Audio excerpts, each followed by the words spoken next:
साफ पता होना चाहिए कि छोटे से छोटा और बड़े से बड़ा जो भी तुम्हारा कर्म है, जो भी तुम्हारी गतिविधि है, समय ले रही है, उससे तुम पर क्या प्रभाव पड़ रहा है।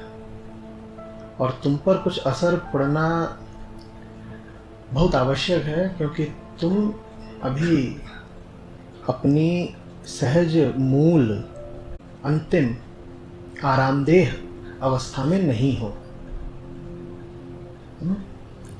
जैसे समझिए कि जब कोई मरीज़ होता है और चिकित्सक उस पर दवाई आजमाते हैं, तो वो ऐसे कहा करते हैं कि हम देख रहे हैं कि पेशेंट इस दवाई को, इस ट्रीटमेंट को रिस्पॉन्ड करेगा या नहीं। वो एक गोली देते हैं और फिर जांचते हैं, नापते हैं कि उस गोली के फलस्वरूप आपको कुछ फ़ायदा हुआ कि नहीं हुआ। तो कर्म भी ऐसे ही है, यूं ही नहीं किया जाता। लगातार भीतर नापने की प्रक्रिया, एक कैलकुलेटर चलता रहना चाहिए। इससे कुछ मिला कि नहीं मिला, या बेहोशी में बस समय गंवाया। तो ये बहुत अच्छी बात है कि कोई नापे कि क्या वैल्यू एडिशन मिला, मूल्य क्या अर्जित किया इससे। लेकिन यहाँ पर एक चूक हो सकती है। चूक ये है कि दो प्रकार के मूल्य होते हैं। कुछ भी करके दो प्रकार के लाभ या दो प्रकार की हानियां हो सकती हैं। एक वो जो आसानी से गिनी जा सकती हैं, जिन्हें संख्याबद्ध किया जा सकता है, क्वांटिफाई। और दूसरे वो जिनको गिनना जरा मुश्किल है। और सारी गणना, पूरी कैलकुलेशन एकदम उलट पुलट हो सकती है अगर इन दोनों को ही आपने एक साथ नहीं गिना। स्थूल लाभ हानि आसान है गिनना, सूक्ष्म लाभ हानि थोड़ा कठिन है गिनना, उसके लिए सूक्ष्म दृष्टि चाहिए। तो गिनिए जरूर, पर दोनों को गिनिए, स्थूल को भी सूक्ष्म को भी।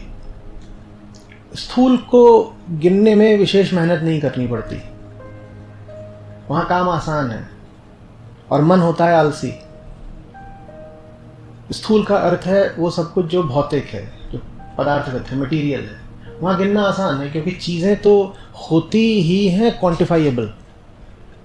आप गिन सकते हो ना, आप रुपया गिन सकते हो, आप ये भी गिन सकते हो आप कितने पायदान ऊपर चढ़ गए। वो सब चीज़ें बाहर रखी हुई हैं, उनकी आप आसानी से गणना कर सकते हो। और आप कह सकते हो कि साहब ये करा, इसमें ये उपलब्धि हुई या ये अर्जन हुआ। ये सब हुआ, बिल्कुल हुआ, कोई इनकार नहीं। उसके साथ लेकिन कुछ और भी हुआ, उसकी भी गिनती कर लीजिएगा। वो जो दूसरी चीज हुई वो भीतर हुई। गिनती वाले ज्यादातर काम से बाहर होते हैं। दो मकान और खड़े कर लिए, दो की गिनती और मकान दोनों बाहर। आसान है बाहर की चीजों की गिनती कर लेना। और बाहर की चीजें भी मूल्य तो रखती ही हैं, कौन मना करे। अहम और संसार एक ही सिक्के के दो पहलू हैं। भीतर भी लेकिन कुछ हुआ, और भीतर वाली चीज थोड़ी ज्यादा महत्वपूर्ण है। वो आसानी से गिनती के लिए उपलब्ध नहीं होती। आपकी दृष्टि में कितनी स्पष्टता आई, आप कैसे नापेंगे।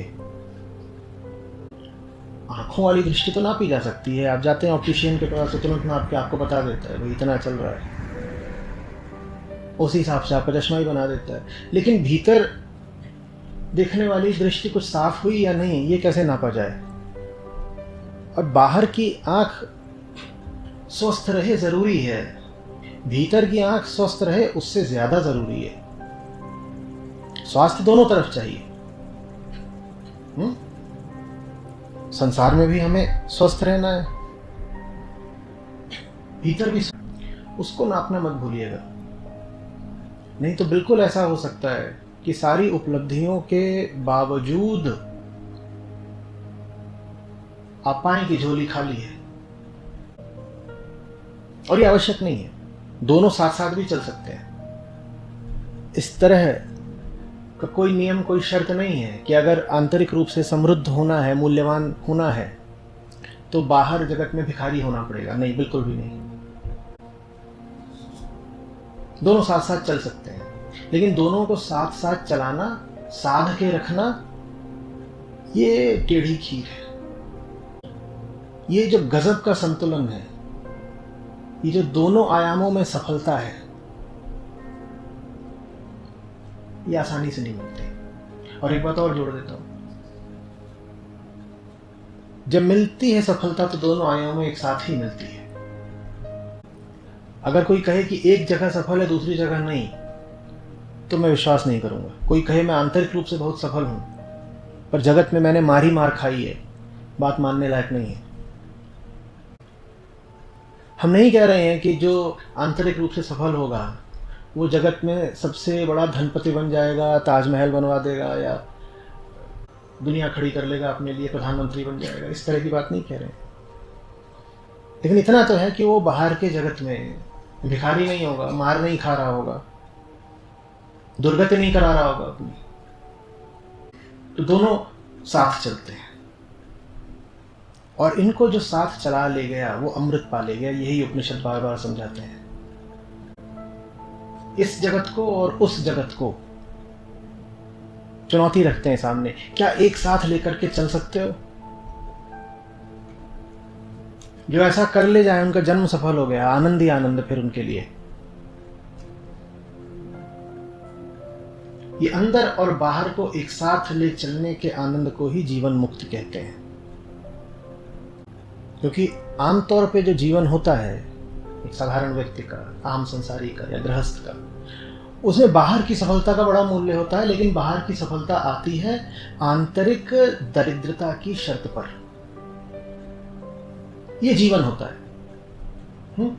प्रकृति जैसे ये शर्त देकर भेजती है कि बाहर बाहर तो तुमको सब ठीक रखना ही पड़ेगा देह की खातिर, लेकिन जितना तुम बाहर ठीक रखोगे अंदर उतनी ही हालत खराब होती जाएगी। जो इस शर्त को तोड़ दे वो जीवन मुक्त हो गया। जो कह दे कि जिएंगे यही देह लेकर जिएंगे, लेकिन देह लेकर जीते हुए भी आंतरिक रूप से समृद्ध जिएंगे, बाहर से संसार के रहेंगे, भीतर से आत्मा के रहेंगे। और इन दोनों में वरीयता पहली आत्मा की होगी, क्योंकि अंदर का संसार ज्यादा महत्व का है।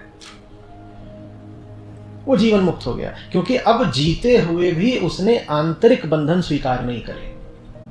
जो ऐसा कर ले जाए वो खिलाड़ी है, जीत गया।